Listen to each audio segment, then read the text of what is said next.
CIET NCERT द्वारा प्रस्तुत है कक्षा 6 की गणित की ध्वनि पाठ्य पुस्तक गणित प्रकाश। पृष्ठ 129 अध्याय 6 परिमाप और क्षेत्रफल 6.1 परिमाप। क्या आपको याद है कि एक समवृत्त यानी बंद समतल आकृति का परिमाप क्या होता है? आइए हम आपकी समझ को ताज़ा करें। किसी भी बंद समतल आकृति का परिमाप उसकी सीमा के साथ साथ तय की गई वो दूरी है जब आप उसके चारों ओर एक चक्कर लगाते हैं।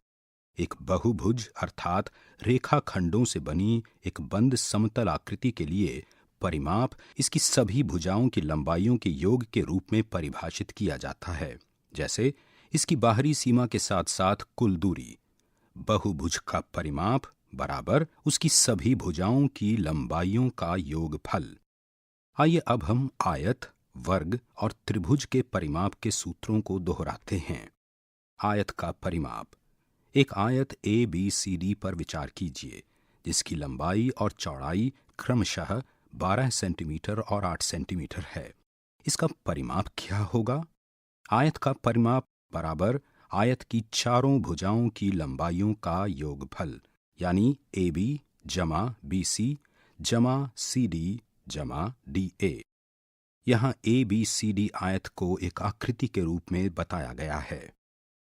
पृष्ठ 130 बराबर AB जमा BC जमा AB जमा BC बराबर 2 गुणा AB जमा 2 गुणा BC बराबर 2 गुणा कोष्ठकों में AB जमा BC बराबर 2 गुणा कोष्ठकों में 12 सेंटीमीटर जमा 8 सेंटीमीटर बराबर 2 गुणा 20 सेंटीमीटर बराबर 40 सेंटीमीटर। याद रखिए, आयत की आमने सामने की भुजाएं हमेशा एक समान होती हैं, अतः AB बराबर CD और AD बराबर BC। इस उदाहरण में हम देखते हैं कि आयत का परिमाप बराबर लंबाई जमा चौड़ाई जमा लंबाई जमा चौड़ाई। आयत का परिमाप बराबर 2 गुणा कोष्ठकों में लंबाई जमा चौड़ाई। आयत का परिमाप उसकी लंबाई और चौड़ाई के योग का 2 गुना होता है। वर्ग का परिमाप। देवोजीत 1 मीटर भुजा वाले वर्गाकार फोटो फ्रेम के चारों ओर एक रंगीन टेप लगाना चाहता है, जैसा कि आकृति में बताया गया है। दाहिनी ओर ये आकृति दी गई है। उसे कितनी लंबी रंगीन टेप की आवश्यकता होगी? चूंकि देवोजीत वर्गाकार फोटो फ्रेम के चारों ओर रंगीन टेप लगाना चाहता है, इसलिए उसे वर्गाकार फोटो फ्रेम के परिमाप को ज्ञात करने की आवश्यकता है। इसलिए आवश्यक टेप की लंबाई बराबर वर्ग का परिमाप बराबर वर्ग की चारों भुजाओं की लंबाइयों का योगफल बराबर 1 मीटर जमा 1 मीटर जमा 1 मीटर जमा 1 मीटर बराबर 4 मीटर। हम जानते हैं कि वर्ग की चारों भुजाओं की लंबाई बराबर होती है, इसलिए प्रत्येक भुजा की लंबाई को जोड़ने के स्थान पर हम वर्ग की एक भुजा की लंबाई को 4 से गुणा कर सकते हैं। अतः आवश्यक टेप की लंबाई बराबर 4 गुणा 1 मीटर बराबर 4 मीटर। इस उदाहरण से हम समझते हैं कि वर्ग का परिमाप बराबर 4 गुणा एक भुजा की लंबाई। वर्ग का परिमाप उसकी एक भुजा की लंबाई का चौगुना यानी क्वाड्रुपल है। पृष्ठ 131 त्रिभुज का परिमाप। एक त्रिभुज पर विचार कीजिए जिसकी 3 भुजाएं 4 सेंटीमीटर 5 सेंटीमीटर और 7 सेंटीमीटर हैं। इस त्रिभुज का परिमाप ज्ञात कीजिए। दाहिनी ओर एक आकृति के रूप में यह त्रिभुज दिया गया है। त्रिभुज का परिमाप बराबर 4 सेंटीमीटर जमा 5 सेंटीमीटर जमा 7 सेंटीमीटर बराबर 16 सेंटीमीटर। त्रिभुज का परिमाप बराबर उसकी तीनों भुजाओं की लंबाइयों का योगफल। उदाहरण: अक्षी 3 मीटर लंबाई और 2 मीटर चौड़ाई के एक आयताकार मेजपोश यानी टेबल कवर के चारों ओर एक फीता यानी लेस लगाना चाहती है। अक्षी को कितने लंबे फीते की आवश्यकता है? हल: आयताकार मेजपोश की लंबाई बराबर 3 मीटर, आयताकार मेजपोश की चौड़ाई बराबर 2 मीटर। अक्षी मेजपोश के चारों ओर फीता लगाना चाहती है, इसलिए आवश्यक फीते की लंबाई आयताकार मेजपोश के परिमाप के बराबर होगी। अब आयताकार मेजपोश का परिमाप बराबर 2 गुणा कोष्ठकों में लंबाई जमा चौड़ाई बराबर 2 गुणा कोष्ठकों में 3 मीटर जमा 2 मीटर बराबर 2 गुणा 5 मीटर यानी 10 मीटर। अतः आवश्यक फीते की लंबाई 10 मीटर है। उदाहरण, उषा 75 मीटर भुजा वाले वर्गाकार पार्क के चारों ओर 3 चक्कर लगाती है। उसके द्वारा तय की गई दूरी ज्ञात कीजिए। हल: वर्गाकार पार्क का परिमाप बराबर 4 गुणा 1 भुजा की लंबाई बराबर 4 गुणा 75 मीटर बराबर 300 मीटर। उषा द्वारा एक चक्कर में तय की गई दूरी बराबर 300 मीटर, इसलिए उषा द्वारा 3 चक्करों में तय की गई कुल दूरी बराबर 3 गुणा 300 मीटर बराबर 900 मीटर। एक चित्र के रूप में यह वर्गाकार पार्क पृष्ठ के नीचे दिया गया है, जिसमें उषा पार्क के चारों ओर चक्कर लगा रही है। पृष्ठ 132। आइए पता लगाएं। 1. लुप्त पदों को ज्ञात कीजिए। ए. आयत का परिमाप बराबर 14 सेंटीमीटर, चौड़ाई बराबर 2 सेंटीमीटर, लंबाई बराबर रिक्त स्थान। बी. वर्ग का परिमाप बराबर एक भुजा की लंबाई 20 सेंटीमीटर बराबर रिक्त स्थान। सी. आयत का परिमाप बराबर लंबाई 12 मीटर बराबर चौड़ाई 3 मीटर बराबर रिक्त स्थान। 2. तार के टुकड़े का प्रयोग करके एक आयत बनाया गया है जिसकी भुजाओं की लंबाई 5 सेंटीमीटर और 3 सेंटीमीटर है। यदि तार को सीधा करके एक वर्ग बनाया जाए तब वर्ग की एक भुजा की लंबाई क्या होगी? 3. यदि एक त्रिभुज का परिमाप 55 सेंटीमीटर है और दो भुजाओं की लंबाई क्रमशः 20 सेंटीमीटर और 14 सेंटीमीटर है तो तीसरी भुजा की लंबाई ज्ञात कीजिए। 4. एक आयताकार पार्क जिसकी लंबाई 150 मीटर और चौड़ाई 120 मीटर है, पार्क के चारों ओर 40 रुपये प्रति मीटर की दर से बाड़ लगाने का व्यय ज्ञात कीजिए। 5. एक धागे के टुकड़े की लंबाई 36 सेंटीमीटर है। प्रत्येक भुजा की लंबाई क्या होगी यदि इस धागे से बनाया जाता है? ए. एक वर्ग। बी. एक त्रिभुज जिसकी सभी भुजाएं समान लंबाई की हों। और सी. एक समषटभुज यानी 6 भुजाओं वाली बंद आकृति जिसकी सभी भुजाएं समान लंबाई की हों। 6. एक किसान के आयताकार भूखंड की लंबाई तथा चौड़ाई क्रमशः 230 मीटर तथा 160 मीटर है। वो भूखंड के चारों ओर रस्सी द्वारा 3 पूरे चक्कर की बाड़ बनाना चाहता है, जैसा कि यहाँ चित्र में बताया गया है। किसान के द्वारा प्रयोग की गई रस्सी की कुल लंबाई ज्ञात कीजिए। चित्र में किसान अपने आयताकार भूखंड के साथ खड़ा है और रस्सी की बाड़ बनाने की लंबाई पर विचार कर रहा है। पृष्ठ 133। माथापच्ची। अक्षी और तोशी एक आयताकार पथ के चारों ओर दौड़ना प्रारंभ करती हैं, जैसा कि चित्र में बताया गया है। अक्षी बाहरी पथ पर दौड़ते हुए 5 चक्कर लगाती है। तोशी भीतरी पथ पर दौड़ते हुए 7 चक्कर पूरे करती है। अब वे आश्चर्य कर रही हैं कि कौन अधिक दौड़ी। अब आप ये ज्ञात कीजिए कि किसने अधिक दूरी तय की। चित्र में आयताकार पथ में ये पता लग रहा है कि बाहरी पथ की लंबाई है 70 मीटर, चौड़ाई 40 मीटर, जबकि भीतरी पथ की लंबाई है 60 मीटर और चौड़ाई है 30 मीटर। अक्षी और तोशी अपने अपने पथ के चारों ओर दौड़ रही हैं। तोशी का प्रारंभिक बिंदु और अक्षी का प्रारंभिक बिंदु अलग अलग हैं। प्रत्येक पथ एक आयत है। अक्षी के पथ की लंबाई 70 मीटर और चौड़ाई 40 मीटर है। इस पथ पर एक पूरा चक्कर लगाने पर 220 मीटर की दूरी तय होगी, अर्थात 2 गुणा कोष्ठकों में 70 जमा 40 मीटर बराबर 220 मीटर। ये अक्षी द्वारा एक चक्कर में तय की गई दूरी है। आइए पता लगाएं। 1. अक्षी द्वारा 5 चक्करों में तय की गई कुल दूरी ज्ञात कीजिए। 2.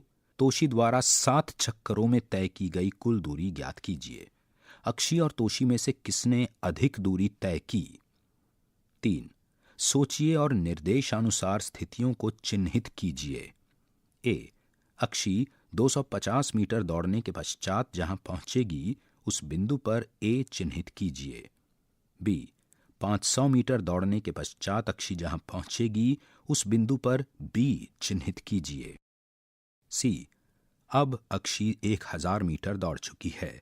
अब बताइए उसने अपने पथ पर कितने चक्कर पूरे लगाए। उसकी इस स्थिति के बिंदु पर सी चिन्हित कीजिए। डी. 250 मीटर दौड़ने के पश्चात तोशी जहां पहुंचेगी उस बिंदु पर एक्स चिन्हित कीजिए।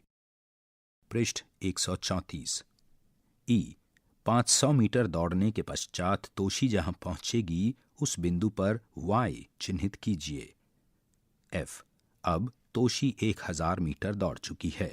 उसने अपने पथ पर कितने चक्कर पूरे किए। उसकी स्थिति के बिंदु पर जेड चिन्हित कीजिए। गहन सोच। सामान्यतः दौड़ में सभी धावकों के लिए एक समान अंतिम रेखा होती है। यहाँ 2 वर्गाकार दौड़ पथ हैं जिसमें भीतरी पथ की प्रत्येक भुजा 100 मीटर है तथा बाहरी पथ की प्रत्येक भुजा 150 मीटर है। दोनों धावकों के लिए समापन रेखा को चित्र में झंडों द्वारा बताया गया है जो पथों की भुजाओं में से एक भुजा के मध्य में है। दाहिनी ओर के चित्र में ये सब बताया गया है। यदि कुल दौड़ 350 मीटर की है तो हमें ये पता लगाना होगा कि इन 2 पथों पर दोनों धावकों की प्रारंभिक स्थिति कहाँ होनी चाहिए ताकि 350 मीटर दौड़ने के पश्चात दोनों की समापन रेखा एक समान हो। भीतरी पथ पर धावक के प्रारंभिक या शुरुआती बिंदु को ए के रूप में और बाहरी पथ पर धावक के शुरुआती या प्रारंभिक बिंदु को बी के रूप में चिन्हित कीजिए। चित्र में उभयनिष्ठ समापन रेखा भी बताई गई है। आकलन और सत्यापन करना। एक कागज या अखबार का टुकड़ा लीजिए। इस टुकड़े को अलग अलग तरीकों से काटकर कुछ यादृच्छिक आकार बनाइए। प्रत्येक आकृति की सीमाओं की कुल लंबाई का अनुमान लगाइए। अब पैमाना यानी स्केल अथवा मापन फीता यानी मेजरिंग टेप से प्रत्येक आकृति के परिमाप को मापिए और सत्यापन कीजिए। दाहिनी ओर चित्र में एक छात्रा यही करने का प्रयास कर रही है। अक्षी का कहना है कि इस त्रिभुज का परिमाप 9 इकाई है। तोशी का मानना है कि ये 9 इकाई नहीं हो सकती और परिमाप 9 इकाई से अधिक होगा। आप क्या सोचते हैं? यहाँ चित्र में अक्षी और तोशी अपनी अपनी बात कह रही हैं। अक्षी का कहना है परिमाप 9 इकाई है। तोशी का कहना है नहीं, 9 इकाई से अधिक है और बीच में एक ग्रिड पर वो त्रिभुज दिया गया है। पृष्ठ 135। इस आकृति में 2 अलग अलग इकाई की रेखाएं हैं। लाल रेखा और नीली रेखा की लंबाई मापिए। क्या वे समान हैं? हम लाल रेखाओं को सीधी रेखाएं और नीली रेखाओं को विकर्ण रेखाएं कहेंगे। अतः इस त्रिभुज का परिमाप 6 सीधी इकाई जमा 3 विकर्ण इकाई है। इसे हम संक्षिप्त रूप में लिख सकते हैं 6s जमा 3d इकाइयां। यहां दी गई आकृतियों का परिमाप सीधी और विकर्ण रेखा इकाइयों का उपयोग करके निकालें। आपके सामने एक ग्रिड पर कुछ आकृतियां दी गई हैं जिनमें सीधी और विकर्ण रेखाएं हैं। समबहुभुज का परिमाप। वर्ग की तरह बंद आकृतियां जिनकी सभी भुजाएं और सभी कोण बराबर हों समबहुभुज कहलाते हैं। हमने अध्याय 1 में आकृति अनुक्रम 1 समबहुभुज का अध्ययन किया था। समबहुभुजों के उदाहरण हैं समबाहु त्रिभुज जिसकी तीनों भुजाएं और तीनों कोण बराबर होते हैं और समपंचभुज जिसकी पांचों भुजाएं और पांचों कोण बराबर होते हैं। समबाहु त्रिभुज का परिमाप। हम जानते हैं कि किसी भी त्रिभुज का परिमाप उसकी तीनों भुजाओं की लंबाइयों का योग होता है। इस अवधारणा का उपयोग करके हम एक समबाहु त्रिभुज का परिमाप ज्ञात कर सकते हैं। समबाहु त्रिभुज का परिमाप बराबर AB जमा BC जमा CA बराबर AB जमा BC जमा AC बराबर AB जमा AB जमा AB बराबर एक भुजा की लंबाई का 3 गुना। समबाहु त्रिभुज का परिमाप बराबर 3 गुणा एक भुजा की लंबाई। दाहिनी ओर एक चित्र के रूप में त्रिभुज ABC दिया गया है। पृष्ठ 136। एक वर्ग और एक समबाहु त्रिभुज के बीच क्या समानता है? अपने आसपास विभिन्न वस्तुएं खोजिए जो कि सम आकृतियां हों और उनका परिमाप ज्ञात कीजिए। साथ ही अन्य समबहुभुजों के परिमाप के लिए अपनी समझ को व्यापक यानी जनरलाइज्ड रूप दीजिए। अध्यापक टिप्पणी।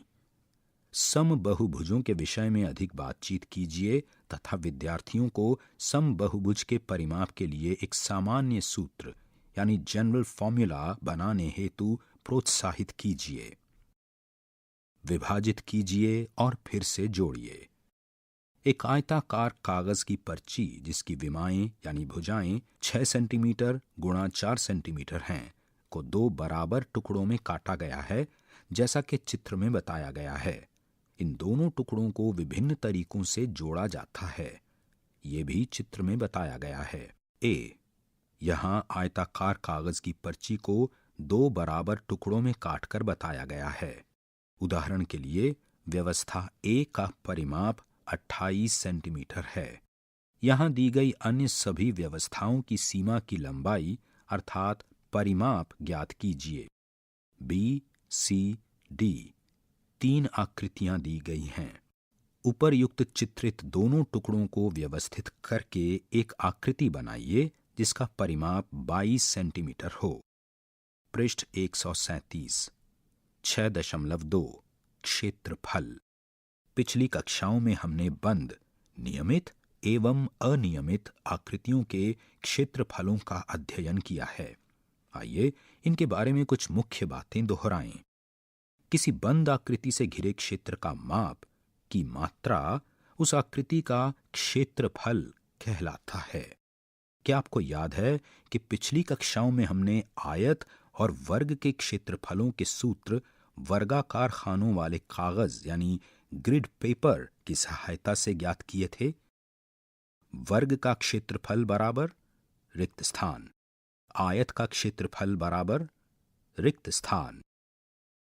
अध्यापक टिप्पणी।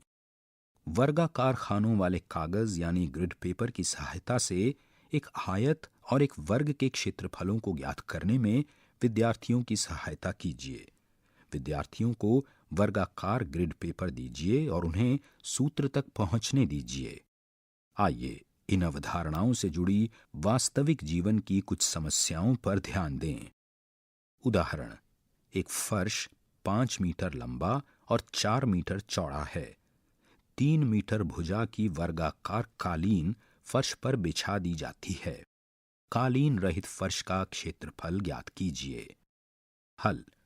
फर्श की लंबाई बराबर 5 मीटर, फर्श की चौड़ाई बराबर 4 मीटर।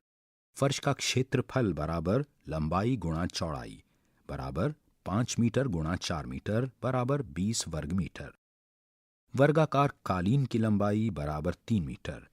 कालीन का क्षेत्रफल बराबर लंबाई गुणा लंबाई बराबर 3 मीटर गुणा 3 मीटर बराबर 9 वर्ग मीटर।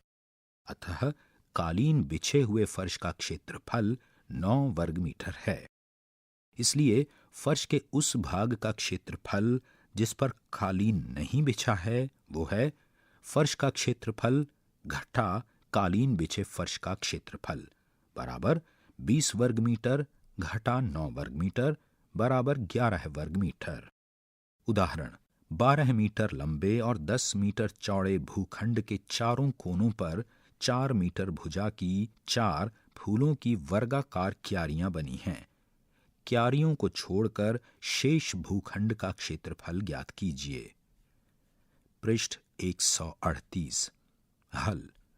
भूखंड की लंबाई L बराबर 12 मीटर, भूखंड की चौड़ाई W बराबर 10 मीटर, संपूर्ण भूखंड का क्षेत्रफल बराबर लंबाई L गुणा चौड़ाई W बराबर 12 मीटर गुणा 10 मीटर बराबर 120 वर्ग मीटर। चारों फूलों की क्यारियों में प्रत्येक क्यारी की भुजा की लंबाई S बराबर 4 मीटर। फूलों की क्यारी का क्षेत्रफल बराबर भुजा S गुणा भुजा S बराबर 4 मीटर गुणा 4 मीटर बराबर 16 वर्ग मीटर। अतः 4 फूलों की क्यारियों का क्षेत्रफल बराबर 4 गुणा 16 वर्ग मीटर बराबर 64 वर्ग मीटर। अतः शेष भूखंड का क्षेत्रफल है संपूर्ण भूखंड का क्षेत्रफल घटा 4 फूलों की क्यारियों का क्षेत्रफल बराबर 120 वर्ग मीटर घटा 64 वर्ग मीटर बराबर 56 वर्ग मीटर। आइए पता लगाएं। 1. 25 मीटर लंबे आयताकार बाग का क्षेत्रफल 300 वर्ग मीटर है। इस बाग की चौड़ाई क्या है? 2. 8 रुपए प्रति 100 वर्ग मीटर की दर से 500 मीटर लंबे और 200 मीटर चौड़े आयताकार भूखंड पर टाइल लगाने की लागत क्या होगी? 3. एक आयताकार नारियल वाटिका 100 मीटर लंबी और 50 मीटर चौड़ी है। यदि प्रत्येक नारियल के पेड़ के लिए 25 वर्ग मीटर जगह चाहिए तो इस वाटिका में अधिकतम कितने पेड़ लगाए जा सकते हैं? 4. यहाँ दी गई आकृतियों को आयताकार भागों में बांटकर उनके क्षेत्रफल ज्ञात कीजिए। सभी माप मीटर में दिए गए हैं। A और B 2 अलग अलग आकृतियां यहाँ दी गई हैं। पृष्ठ 139। आइए पता लगाएं। आपकी पाठ्य पुस्तक के अंत में दिए गए 10 ग्राम के टुकड़े काटिए। यहां उसका एक चित्र दिया गया है। 10 ग्राम के इस टुकड़े के चित्र में अलग अलग आकृतियों के रूप में A, B, C, D, E, F और G आकृतियां दी गई हैं। 1. खोजिए और पता लगाइए कि कितने टुकड़ों का क्षेत्रफल एक समान है। 2. आकार D आकार C की तुलना में कितने गुना बड़ा है? C, D और E में क्या संबंध है? 3. किस आकार का क्षेत्रफल अधिक है, आकार D या आकार F? अपने उत्तर का कारण बताइए। 4. किस आकार का क्षेत्रफल अधिक है, आकार F या G का? अपने उत्तर का कारण बताइए। 5. आकार G की तुलना में आकार A का क्षेत्रफल कितना है? क्या ये 2 गुना बड़ा है? क्या ये 4 गुना बड़ा है? संकेत: 10 ग्राम के टुकड़ों को काटने के पश्चात एक टुकड़े को दूसरे के ऊपर रखकर हमें ज्ञात होता है कि टुकड़े A और B का क्षेत्रफल एक समान है। टुकड़े C और E का क्षेत्रफल एक समान है। आप इन टुकड़ों से देख सकते हैं कि C और E टुकड़े D को पूरा ढक लेते हैं। इसका अर्थ है कि D का क्षेत्रफल C या E से 2 गुना है। 6. क्या अब आप 7 टुकड़ों से बने बड़े वर्ग के क्षेत्रफल को C आकार के क्षेत्रफल के रूप में लिख सकते हैं? 7. इन 7 टुकड़ों को व्यवस्थित करके एक आयत बनाइए। अब इस आयत का क्षेत्रफल आकार C के क्षेत्रफल के रूप में लिखने पर क्या प्राप्त होता है?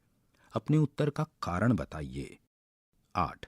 क्या इन 7 टुकड़ों से बने वर्ग और आयत के परिमाप भिन्न हैं या समान हैं? अपने उत्तर की व्याख्या कीजिए। पृष्ठ 140। यहां दी गई आकृतियों पर ध्यान दीजिए और अनुमान लगाइए कि इनमें से किसका क्षेत्रफल बड़ा है। आकृति A और B यहां दी गई हैं। हम वर्गांकित कागज यानी स्क्वायर्ड पेपर या ग्राफ पेपर, जिसके प्रत्येक वर्ग का माप 1 इकाई गुणा 1 इकाई या 1 वर्ग इकाई है, का प्रयोग करके किसी भी सरल बंद आकृति के क्षेत्रफल का आकलन कर सकते हैं। क्षेत्रफल का आकलन करने के लिए हम आकार को एक पारदर्शी कागज पर ट्रेस करेंगे और इस कागज को वर्गांकित कागज या ग्राफ पेपर पर रखेंगे। इसके पश्चात इन नियमों का पालन कीजिए। एक वर्गांकित कागज या ग्राफ पेपर के एक पूरे छोटे वर्ग का क्षेत्रफल 1 वर्ग इकाई लिया जाता है। 2 आधे वर्ग से कम क्षेत्रफल को अनदेखा कीजिए। 3 यदि किसी वर्ग का आधे से अधिक भाग किसी क्षेत्र में है तो उसे 1 वर्ग इकाई गिनिए। 4 यदि वर्ग का ठीक आधा भाग गिना जाए तो उसका क्षेत्रफल आधा वर्ग इकाई लीजिए।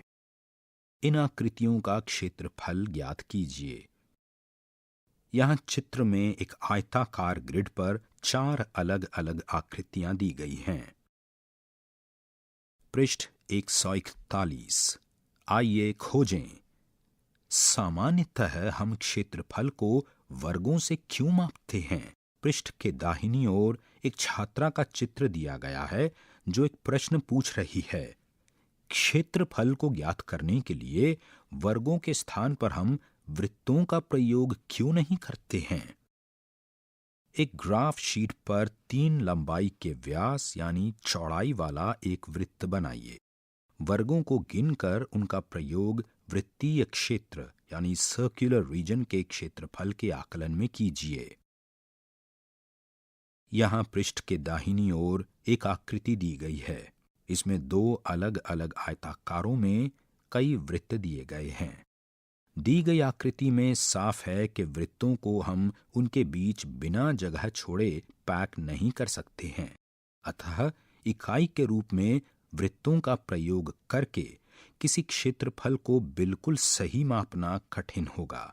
यहाँ आकृति में 2 समान आयतों को 2 अलग अलग तरीकों से वृत्तों द्वारा बंद किया गया है। पहले आयत में 42 वृत्त हैं और दूसरे में 44 वृत्त हैं। विभिन्न आकारों त्रिभुज एवं आयत का प्रयोग करके किसी दिए गए स्थान को बिना आच्छादन या जगह छोड़े भरने का प्रयास कीजिए और ये पता लगाइए कि क्षेत्रफल ज्ञात करने के लिए किसी और आकृति की अपेक्षा एक वर्गाकार आकृति का प्रयोग करने पर क्या लाभ होते हैं। उन बिंदुओं को लिखिए जो ये दर्शाते हैं कि क्षेत्रफल ज्ञात करने के लिए वर्ग ही सबसे सही आकार है। 1 गलियारे के बाहरी फर्श का क्षेत्रफल वर्ग मीटर में ज्ञात कीजिए। 2 आपके विद्यालय के खेल के मैदान का क्षेत्रफल वर्ग मीटर में ज्ञात कीजिए। आइए खोजें। एक वर्गाकार ग्रिड पेपर 1 वर्ग बराबर 1 वर्ग इकाई पर जितने संभव हों उतने आयत बनाइए जिनकी भुजाएं पूर्ण संख्याएं हों तथा जिनका क्षेत्रफल 24 वर्ग इकाई हो। ए किस आयत का परिमाप सबसे अधिक है? बी किस आयत का परिमाप सबसे कम है? पृष्ठ 142। सी यदि आप 32 वर्ग सेंटीमीटर क्षेत्रफल का आयत लेते तो आपका उत्तर क्या होता? किसी भी क्षेत्रफल पर ध्यान देते हुए अधिकतम और न्यूनतम परिमाप वाले आयत के आकार की पहचान बताना संभव है? अपने उत्तर के लिए उदाहरण और कारण दीजिए। 6.3 त्रिभुज का क्षेत्रफल। कागज के एक टुकड़े पर आयत खींचिए और इसका एक विकर्ण बनाइए।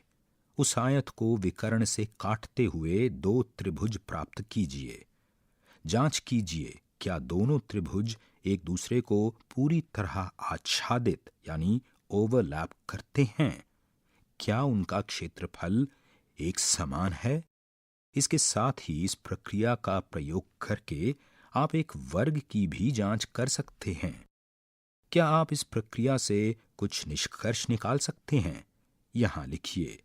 रिक्त स्थान दिया गया है। अब यहां दी गई आकृतियों पर ध्यान दीजिए। क्या नीले आयत का क्षेत्रफल पीले त्रिभुज के क्षेत्रफल से बड़ा है या छोटा है या बराबर है? क्यों? यहां एक नीला आयत और एक पीला त्रिभुज दिया गया है। क्या तुम नीले आयत एवं पीले त्रिभुज के मध्य और इनके क्षेत्रफल में कुछ संबंध बता सकते हो? यहां संबंध लिखिए। रिक्त स्थान दिया गया है। अध्यापक टिप्पणी। विद्यार्थियों को उनके निष्कर्षों को जोड़ने और जिन संबंधों का अवलोकन उन्होंने किया है उन्हें अपने शब्दों में लिखने में सहायता कीजिए। इससे वे एक साधारण कथन तक पहुंच जाएंगे। एक विकर्ण की परिभाषा को कक्षा में स्मरण करवाइए। पृष्ठ 143। दिए गए अभ्यासों का अवलोकन करने पर प्राप्त निष्कर्षों एवं संबंधों की जांच के लिए ग्रिड पेपर पर कुछ उपयुक्त त्रिभुज बनाइए। पिछली कक्षाओं की अपनी समझ का प्रयोग कर ग्रिड पेपर द्वारा किसी भी बंद आकृति के क्षेत्रफल की गणना कीजिए और 1. नीले त्रिभुज BAD का क्षेत्रफल ज्ञात कीजिए। रिक्त स्थान। 2. लाल त्रिभुज ABE का क्षेत्रफल ज्ञात कीजिए। रिक्त स्थान। पृष्ठ के दाहिनी ओर एक चित्र दिया गया है जिसमें ग्रिड पेपर पर दो अलग अलग त्रिभुज हैं, नीला त्रिभुज BAD और लाल त्रिभुज ABE। यहाँ एक छात्रा का चित्र दिया गया है जो बताती है कि लाल और नीले दोनों त्रिभुजों के क्षेत्रफल बराबर हैं, लेकिन देखने पर दोनों पूरी तरह भिन्न लगते हैं। आयत ABCD का क्षेत्रफल बराबर रिक्त स्थान, अतः त्रिभुज BAD का क्षेत्रफल आयत ABD के क्षेत्रफल का आधा है। दो छात्राओं की आपस में बातचीत एक चित्र में बताई गई है। पहली छात्रा, त्रिभुज ABE के विषय में क्या कहेंगे? दूसरी छात्रा, दो विभिन्न आयतों के दो आधे आधे हिस्से हैं। त्रिभुज ABE का क्षेत्रफल बराबर त्रिभुज AEF का क्षेत्रफल जमा त्रिभुज BEF का क्षेत्रफल। यहाँ त्रिभुज AEF का क्षेत्रफल बराबर आयत AFED के क्षेत्रफल का आधा। पृष्ठ 144। इसी प्रकार त्रिभुज BEF का क्षेत्रफल बराबर आयत BFEC के क्षेत्रफल का आधा। अतः त्रिभुज ABE का क्षेत्रफल बराबर आयत AFED के क्षेत्रफल का आधा जमा आयत BFEC के क्षेत्रफल का आधा बराबर आयत AFED और आयत BFEC के क्षेत्रफलों के योग का आधा बराबर आयत ABCD के क्षेत्रफल का आधा। निष्कर्ष। रिक्त स्थान। आइए पता लगाएं। 1. यहां दी गई आकृतियों को आयत और त्रिभुजों में विभाजित करके क्षेत्रफल ज्ञात कीजिए। पृष्ठ पर एक ग्रिड पेपर पर 5 अलग अलग आकृतियां दी गई हैं, A, B, C, D और E। पृष्ठ 145। अधिक या कम बनाना। यहां दो आकृतियों का अवलोकन कीजिए। क्या इनमें कोई समानता या भिन्नता है? दो अलग अलग आकृतियां यहां दी गई हैं। 9 इकाई वर्गों यानी 9 वर्ग इकाई के क्षेत्रफल का प्रयोग करके हमने दो भिन्न परिमापों की आकृतियां बनाई हैं। यहाँ पहली आकृति का परिमाप 12 इकाई है और दूसरी का परिमाप 20 इकाई है।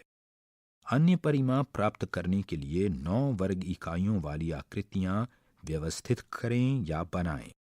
ये ध्यान रखिए कि वर्गों की भुजाएं एक दूसरे के साथ कम से कम एक दिशा पर पूरी तरह से संरेखित हों और सभी वर्गों को मिलाकर एक जुड़ी हुई आकृति बने।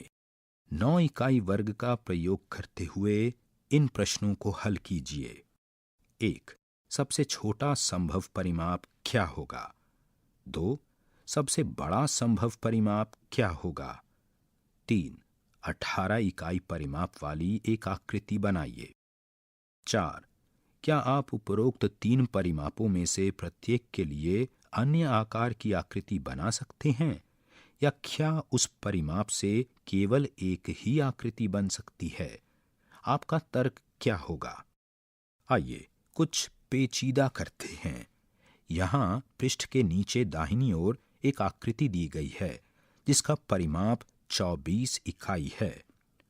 आकृति के पूरे परिमाप की पुनः गणना किए बिना अवलोकन कीजिए, विचार कीजिए और ज्ञात कीजिए कि यदि एक नया वर्ग आकृति में चित्रानुसार जोड़ दिया जाए तो परिमाप में क्या परिवर्तन होगा। पृष्ठ 146। नए वर्ग को भिन्न भिन्न स्थानों पर रखिए और सोचिए कि परिमाप में क्या परिवर्तन हो रहे हैं। क्या आप इस वर्ग को इस प्रकार रख सकते हैं कि परिमाप में ए वृद्धि हो, बी कमी हो, सी समान रहे। यहां दी गई आकृति में चरण के घर का नक्शा बताया गया है। ये एक आयताकार भूखंड यानी प्लॉट है। इस नक्शे पर ध्यान दीजिए। आपने क्या अवलोकन किया? यहां पृष्ठ पर एक आयताकार रूप में चरण के घर का नक्शा दिया गया है। सभी कमरों की लंबाई और चौड़ाई भी दी गई है। कुछ कमरों की लंबाई और चौड़ाई फीट में दी गई है। कुछ माप दिए गए हैं। ए लुप्त माप की इकाई ज्ञात कीजिए। बी उसके घर का क्षेत्रफल ज्ञात कीजिए। पृष्ठ 147। अब शरण के घर की लुप्त माप की इकाइयां और घर का क्षेत्रफल ज्ञात कीजिए। नक्शा चित्र यहां दिया गया है। कुछ माप दिए गए हैं। ए लुप्त माप ज्ञात कीजिए। बी उसके घर का क्षेत्रफल ज्ञात कीजिए। शरण के घर में सभी कक्षों की विमाएं क्या होंगी? शरण और चरण के घरों के क्षेत्रफलों और परिमापों की तुलना कीजिए। यहाँ पृष्ठ पर एक आकृति में शरण के घर का नक्शा दिया गया है। इस आयताकार आकृति में कुछ कमरों जैसे मास्टर बेडरूम, रसोई घर, स्टोर रूम आदि के क्षेत्रफल दिए गए हैं। पृष्ठ 148। क्षेत्रफल पहेलियां। प्रत्येक हर आकृति में लुप्त एक भुजा की लंबाई या एक क्षेत्र के क्षेत्रफल का मान ज्ञात कीजिए। यहाँ ए और बी दो अलग अलग आकृतियां दी गई हैं जिनमें कुछ क्षेत्रफल भी दिए गए हैं। यहाँ ए बी सी डी 4 अलग अलग आकृतियां दी गई हैं जिनमें कुछ क्षेत्रों के क्षेत्रफल भी दिए गए हैं। पृष्ठ 149। आइए पता लगाएं। एक आयत की विमाएं बताइए जिसका क्षेत्रफल उन दो आयतों के क्षेत्रफल के योग के बराबर होगा जिनकी विमाएं 5 मीटर गुणा 10 मीटर और 2 मीटर गुणा 7 मीटर हैं। 2. 1000 वर्ग मीटर क्षेत्रफल वाले आयताकार पार्क की लंबाई 50 मीटर है। पार्क की चौड़ाई ज्ञात कीजिए। 3. एक कमरे के फर्श की लंबाई 5 मीटर तथा चौड़ाई 4 मीटर है। 3 मीटर भुजा वाले एक वर्गाकार कालीन को फर्श पर बिछाया गया है। फर्श के उस भाग का क्षेत्रफल ज्ञात कीजिए जिस पर कालीन नहीं बिछा है। 4. 15 मीटर लंबे और 12 मीटर चौड़े एक पार्क के चारों कोनों को खोदकर फूलों की क्यारियां बनाई गई हैं जिनकी लंबाई व चौड़ाई क्रमशः 2 मीटर और 1 मीटर है। एक लॉन बनाने के लिए अब कितना क्षेत्रफल उपलब्ध है? 5. आकृति ए और आकृति बी के परिमाप का क्षेत्रफल क्रमशः 18 वर्ग इकाई और 20 वर्ग इकाई है। आकृति ए का परिमाप आकृति बी से बड़ा है। दी गई स्थिति को पूरा करती हुई 2 आकृतियां बनाएं। 6. अपनी पुस्तक के एक पृष्ठ पर एक आयताकार हाशिया यानी बॉर्डर बनाएं जो ऊपर और नीचे से 1 सेंटीमीटर की दूरी पर हो और बाईं व दाईं ओर से 1.5 सेंटीमीटर दूरी पर हो। हाशिए का परिमाप क्या होगा? 7. 12 इकाई गुणा 8 इकाई आकार का एक आयत बनाइए। इसके अंदर एक अन्य आयत बनाइए जो बाह्य आयत को स्पर्श न करता हो और केवल आधा क्षेत्रफल घेरता हो। 8. एक वर्गाकार कागज को आधा मोड़ा गया, फिर मोड़ से वर्ग को 2 आयतों में काटा गया। वर्ग के आकार को न देखते हुए इनमें से एक कथन हमेशा सत्य होगा। यहाँ कौन सा कथन सत्य है? ए, प्रत्येक आयत का क्षेत्रफल वर्ग के क्षेत्रफल से बड़ा होगा। बी, वर्ग का परिमाप दोनों आयतों के परिमापों के योग से बड़ा होगा। सी, दोनों आयतों के परिमाप को साथ जोड़ने पर वो हमेशा वर्ग के परिमाप के 1.5 गुने के बराबर होगा। डी, वर्ग का क्षेत्रफल हमेशा दोनों आयतों के क्षेत्रफलों को साथ जोड़ने पर प्राप्त क्षेत्रफल से 3 गुना बड़ा होगा। पृष्ठ 150। सारांश। एक बहुभुज का परिमाप उसकी सभी भुजाओं की लंबाइयों के योग के बराबर होता है। ए, एक आयत का परिमाप उसकी लंबाई और चौड़ाई के योग का 2 गुना होता है। बी, एक वर्ग का परिमाप उसकी किसी एक भुजा की लंबाई का 4 गुना होता है। किसी बंद आकृति द्वारा घेरे गए क्षेत्र के माप को उसका क्षेत्रफल कहते हैं। सामान्यतः क्षेत्रफल को वर्ग इकाई में मापा जाता है। एक आयत का क्षेत्रफल उसकी लंबाई और चौड़ाई का गुणनफल होता है। वर्ग का क्षेत्रफल इसकी किसी एक भुजा की लंबाई को इसी से गुणा करके प्राप्त होता है। दो बंद आकृतियां समान क्षेत्रफल वाली किंतु भिन्न परिमापों की या समान परिमाप की किंतु भिन्न क्षेत्रफलों वाली हो सकती हैं। क्षेत्रों के क्षेत्रफल का आकलन निश्चित तौर पर निर्धारण किया जा सकता है यदि ऐसे क्षेत्रों को इकाई वर्गों में या और अधिक सामान्य आकार वाले आयतों और त्रिभुजों में तोड़ा जाए जिनके क्षेत्रफल की गणना की जा सके।